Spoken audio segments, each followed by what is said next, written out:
হায় হায়, এবার আমি মদিনায় গিয়েছি, আমাদের দেশের অনেক ভাইরা বলতো বিভিন্ন কথা, আমাদেরকে শোনাইতো, কিন্তু এবার এই গোলাম ফকির এই মদিনাতুল মুনাওয়ারা গিয়ে এবার ডকুমেন্ট করে করে এনেছি, আমি দেখিয়েছি দেশের মানুষকে। মনে রেখো আমার নবীর শান কেমন জানো, যে উহুদ পাহাড়ে আমার নবীর কদম লেগেছে, খোদা কি কসম, আজ 1400 বছর হয়ে গেছে, সে পাথর থেকে এখনো মেশকের সুগন্ধি বেরোয়। আমার নবী মদিনাতুল মুনাওয়ারায় 3 দিন পর্যন্ত খুঁজে পাওয়া যাচ্ছে না, কোথায় গিয়েছে নবীজি। সাহাবায়ে কেরাম অবাক হয়ে গেলেন, মনে মনে চিন্তা করছেন নবীকে কি কাফেররা কি শাহাদাত বরণ করিয়ে দিয়েছে, কোথায় গেলে পাবো নবীকে।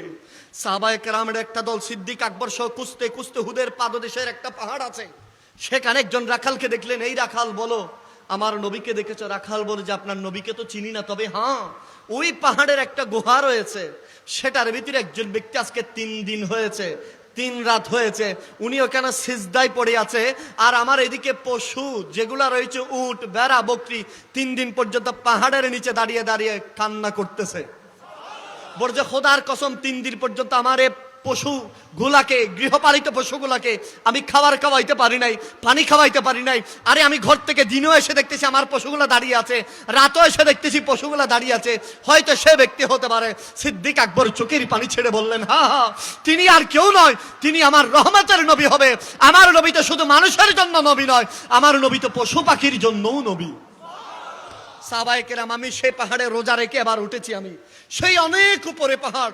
সিদ্দিক আকবর বলে যে আমিও সেই পাহাড়ে উঠতে উঠতে উঠতে সেই জায়গার নাম গারে সেজদা, সেখানে গিয়ে দেখি আমার মেহবুব নবী পাথরের উপর সিজদায় অবস্থায় আছে। খোদার কসমে চোখ সাক্ষী সেখানে নবীজি সিজদায় আছেন। সিদ্দিক আকবর পিছনে দাঁড়িয়ে দাঁড়িয়ে নবীকে তো ডাকছে না, শুধু এইটুকু বলছেন, নবী গো আপনি বলছেন না আমি সিদ্দিকের এক রাতের আমল, আপনার কোটি গুনাহগার উম্মত কিয়ামত পর্যন্ত আসবে, তাদের আমল এক পাল্লায় রাখবে, আমি সিদ্দিক আকবরের এক রাতের এক আমল এক পাল্লায় রাখবে। নবী গো সেই রাত তো আমি 3 দিন 3 রাত আপনার সাথে গারে সূরে ছিলাম, এই রাসূলুল্লাহ আমার সমস্ত আমল আপনার উম্মতকে দিয়ে দেব, আপনি উঠেন। নবীজি উঠে না। ফারুক আজম দাঁড়ালেন, ইয়া রাসূলুল্লাহ আপনি তো বলেছেন আমার আমল আকাশের যতগুলো তারকা তত পরিমাণ, নবী গো আমি ফারুক আজমের আমল আপনার উম্মতের জন্য দিয়ে দিলাম। নবী গো উঠেন। নবী উঠে না। উসমান গনি জিন্নৌরাইন তাও বলছেন, ইয়া রাসূলুল্লাহ আমার সমস্ত দানের আমল আমি আপনার গুনাহগার উম্মতের জন্য দিয়ে দেব, আপনি উঠেন। সিদ্দিক আকবর বলে যে উঠবে না, লাগবে আলী এবং ফাতেমাকে। আর জোরে জোরে জোরে আবার ফৌরান মদিনায় চলে গেলেন, বলে ফেললেন, ইয়া রাসূলুল্লাহ আমার 2 জন সন্তান যাদের ব্যাপারে আপনি বলেছেন আল হাসান ওয়াল হুসাইন সাইয়্যিদা শাবাবিল আহলিল জান্নাহ, নবীকে যাদের ব্যাপারে কোরআন বলেছেন ইন্নামা ইউরিদুল্লাহু লিউযহিবা আনকুমুর রিজসা আহলাল বাইত ওয়া ইউতাহহিরাকুম তাতহীরা, নবী গো সেই হাসান হুসাইনও আপনার উম্মতের জন্য কুরবান।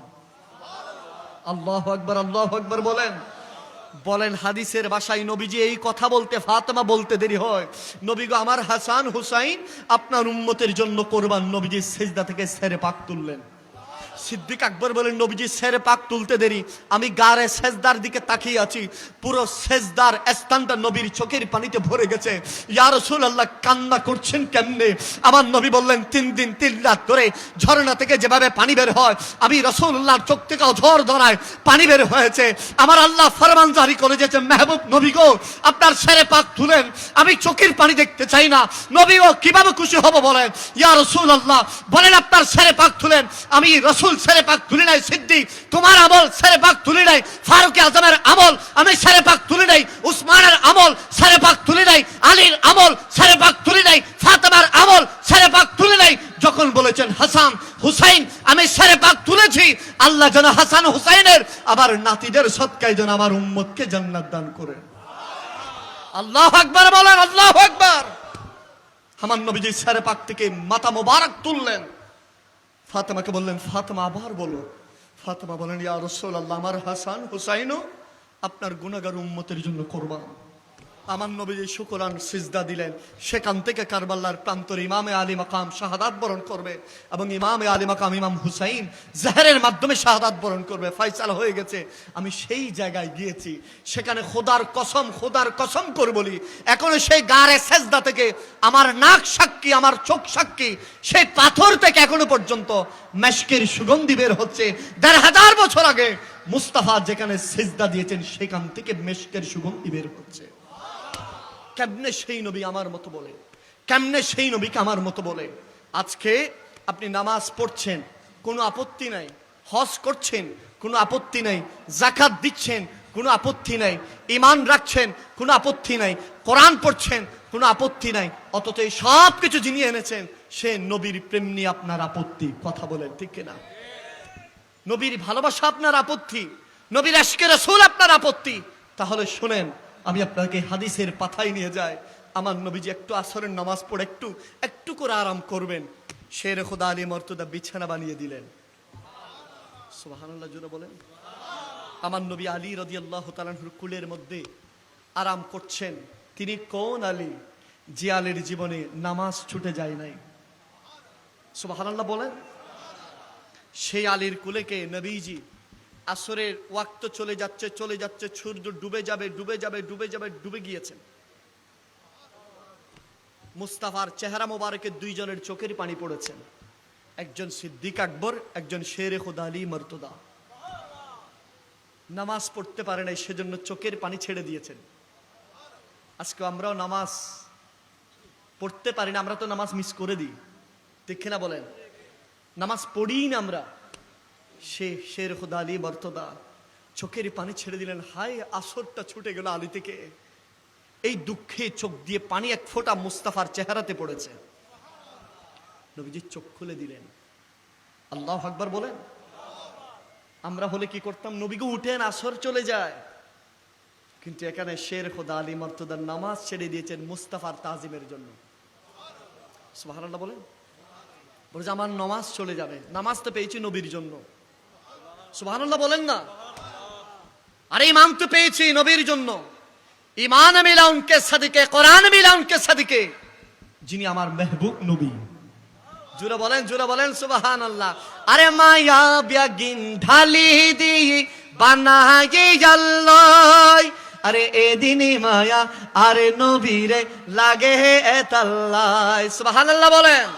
আরে শোক লাগিব আহমদ সাহেবার মতো সাহেবাল্লাহ, শোক লাগিব আহমদ সাহেবার। যেমন তেমন চোখে কি নবীকে দেখবে? আবু জাহেলের চোখও ছিল, নবীরে দেখছে। চোখ লাগবে সিদ্দিক আকবরের, চোখ লাগবে শাহিন শাহের শ্রীকুটের, চোখ লাগবে ইমাম শের বাংলা, চোখ লাগবে গৌসুল আজম মেজ ভান্ডারের। ঠিক না বলেন? যেমন তেমন ওয়াহাবির চোখে কি দেখবে? জামাতের চোখে, আলে হাদিস 72 ফেরকা যে বাবা আবু জাহেল দেখেছে, আরে মোহাম্মদ বাজারে আমাদের সাথে যায়। কথা বলেন ঠিক না? তাদের কথা এখন এমন হয়ে গেছে না, এমন ভাবে কথা বলে লাগতেছে নবী তার বড় ভাই। নাউজুবিল্লাহ জোরে বলেন না। এমন ভাবে শব্দ চয়ন করে, খোদার কি কসম, নবীর বেলায় শব্দ চয়নে সাবধান হয়ে যাবা। আমার নবীর বেলায় শব্দ চয়নে সাবধান হতে হবে।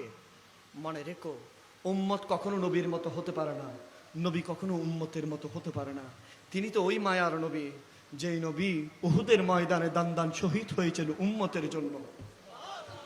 তিনি তো আমার সেই নবী, যেই নবী নিজ দেশ মক্কা ছেড়ে মদিনায় চলে গেছেন। তিনি তো আমার সেই নবী, যেই নবী তাইফের জমিনে পাথরকে রক্তাক্ত হয়েছেন, একটা শব্দ বলে নাই। তিনি তো সেই নবী, যে তাইফের সে কাঠা নবীর শরীরে মোবারকে জখম করতে করতে শেষ করে দিয়েছেন। নবীজির নালাইনে পাক রক্তে রঞ্জিত হয়ে গেছেন। জিবরিল আমিন এসে বললেন, ইয়া রাসূলুল্লাহ, এই দুই পাহাড় আমি দেখেছি, এই দুই পাহাড় তাইফের, ইয়া রাসূলুল্লাহ একত্র করে দিই, পুরো তাইফ ধ্বংস হয়ে যাবে। আমার নবী সেদিন হেদায়েতের দোয়া করেছেন, জিবরিল আমি তো ধ্বংস করতে আসি না, আমি মুস্তাফা এসেছি ঈমান দেওয়ার জন্য। তিনি তো আমার সেই নবী, যেই নবী আমি আসি নাই, নবী কান্না করেছেন। আপনি আসেন নাই, নবী কান্না করেছেন। কিয়ামত পর্যন্ত উম্মত আসবে, নবী কান্না করেছেন। তিনি তো আমার সেই নবী, যে নবী কাবার চত্বরে নামাজ পড়ছেন, উটের পোড়া পোঁচা নাড়ি পুড়ি তুলে দিয়েছিলেন, তিনি তো সেই নবী। নবী যখন মক্কার ভেতরে ইসলাম প্রচার করছিলেন, মক্কার কাফের সবাই একত্রিত হয়েছে, মুহাম্মদ তোমার দিন প্রচার বন্ধ করে দাও, কেমন টাকা লাগবে, কোন নারীকে লাগবে, কেমন সম্পদ তুমি চাও, সব তোমাকে দেওয়া হবে, তারপরও কালমা বন্ধ করে দাও। রাসূল পাক বলেছেন, না, কায়নাত আমার কদমে, আল্লাহ আমাকে পাঠিয়েছেন কালমার দাওয়াতের জন্য। তিনি তো সেই নবী, যেই নবী ইমারত ইসলাম কায়েম হয়ে গেছে। আমার নবীকে বলা হয়েছিল, ইয়া রাসূলুল্লাহ এবার হলে একটু রেস্ট নেন। আমার নবী বলে যে, না, আমি সুখ বিলাসিতা করার জন্য আসি নাই। নবীজি ইন্তেকালের এক মুহূর্ত নবীজির ঘরে খেজুর এবং পানি ছাড়া কিছুই ছিল না। তিনি তো আমার মায়ার নবী, যেই নবী কখনো দামি কখনো ল্যাপে তুষকে ঘুমান নাই, যেই নবী খেজুর চাটাইতে ঘুমিয়েছেন, তিনি আমার মায়ার নবী। সেই নবী তো ওই নবী, যেই নবী একটা জামা কখনো নতুন জামা পড়ে নাই, একটা জামাকে 70 বার তালি দিয়ে পড়েছেন, তিনি আমার মায়ার নবী। সেই নবীকে কখনো দামি রুমাল কেউ গিফট দিলে কোন সাহাবী বলতো, ইয়া রাসূলুল্লাহ রুমালটা আপনাকে বেশি সুন্দর লাগতেছে, খুলে আমার নবী দিয়ে দিয়েছেন। তিনি তো আমার সেই নবী, যেই নবীর ঘরে কখনো খাদ্য মজুদ ছিল না। তিনি তো আমার সেই নবী, যেই নবীর পুরো শরীরটা তাইফে চিকন চিকন পাথরের আঘাতে জর্জরিত হতে হতে পুরো শরীর থেকে প্রতিটা রক্তের ফোঁটা পড়ছে। আমার নবী একবারও চোখ দিয়ে পানি বের করে নাই, একবারও করে নাই। বলে যে, আমি যদি চোখের পানি বের করি, খোদার কসম আল্লাহর আরশ ভেঙে পড়বে, জমিনকে আল্লাহ থান খান করে দিবেন। আমি আর নবী যদি চোখের পানি ফেলি, তাহলে দুনিয়ার মধ্যে আমার কোনো উম্মতের অস্তিত্ব থাকবে না। সেদিন নবী যে এত পাথরের আঘাত খাওয়ার পরেও নবী একবার চোখের পানি ফেলেন নাই, শুধু উম্মতের জন্য কান্না করেছেন। তিনি তো আমার সে মায়ার নবী, যেই নবী মক্কা থেকে যখন বিদায় হচ্ছিলেন, আমার নবী হাত তুললে মক্কা তছনছ হয়ে যেত। আমার নবী তো সেটা করেন নাই। আমার নবী রাতের গভীরে বের হয়ে গেছেন, গারে সেজদার ভিতরে উঠে গিয়েছেন।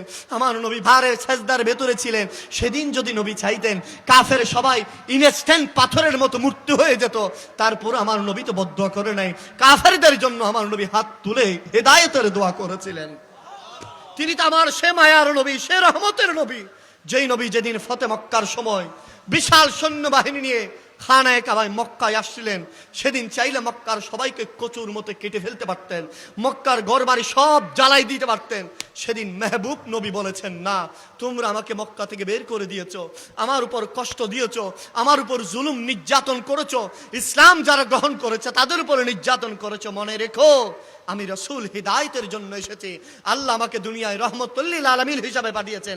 যাও, আমি তোমাদের সবাইকে মাফ করে দিলাম। তিনি আমার সেই নবী, তিনি তো আমার সেই নবী। ইমারত ইসলাম কায়েম হয়ে গেছে, দুনিয়া ব্যাপী ইসলামের ঝান্ডা উঠতেছে। সেদিন আমার নবী দামি পোশাক পরে নাই, তিনি আমার সে মায়ার নবী।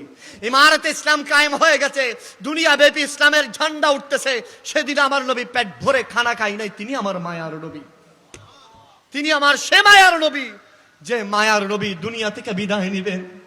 সাহাবায়ে কেরামের দিকে তাকিয়ে আছেন, চোখের পানি ছাড়ছেন। বলা হচ্ছিল, ইয়া রাসূলুল্লাহ কেন কান্না করছেন? বলে যে, হায়াতে খায়রুল লাকুম ওয়া মামাতে খায়রুল লাকুম। আমি নবীজি দুনিয়া থেকে যাওয়াও তোমাদের জন্য রহমত, আমি দুনিয়াতে থাকাও রহমত। মনে রেখো, আমি রাসূল দুনিয়া থেকে পর্দা করছে এটা মানে তোমরা এটা ভাবিও না। আমি দুনিয়া থেকে শেষ হয়ে গেছি। কিয়ামত পর্যন্ত আমার যত উম্মত আমার রওজে মোবারকে আসবে, অতবার চন্দনেশ থেকে আমি রাসূলকে ইয়া রাসূলুল্লাহ বলে ডাকবে, বাংলাদেশ থেকে আমি রাসূলকে ইয়া রাসূলুল্লাহ বলে ডাকবে। কাছের মানুষ যেভাবে শুনে, তার চেয়ে 1000 কোটি গুণ আমি মদিনা থেকে শুনবো। তিনি আমার সে মায়ার নবী, সে রহমতের নবী, সে নূরের নবী, যেই নবীজির কারণে আজ আমি আপনি দামি উম্মত হয়েছি, যে নবীর কারণে আজ আমি আপনি, আমার নবীজি বলেছেন, উলামায়ে উম্মতি কা আনবিয়াই বনি ইসরাইল। সে নবীর কারণে আজ আপনার আমার দাম, সেই নবীর কারণে আজ আপনার আমার পজিশন, সেই নবীর কারণেই তো আজ আল্লাহ আমাদেরকে দয়া করছেন, মেহেরবানি করছেন, মায়া করছেন। কথা বলেন ঠিক কিনা?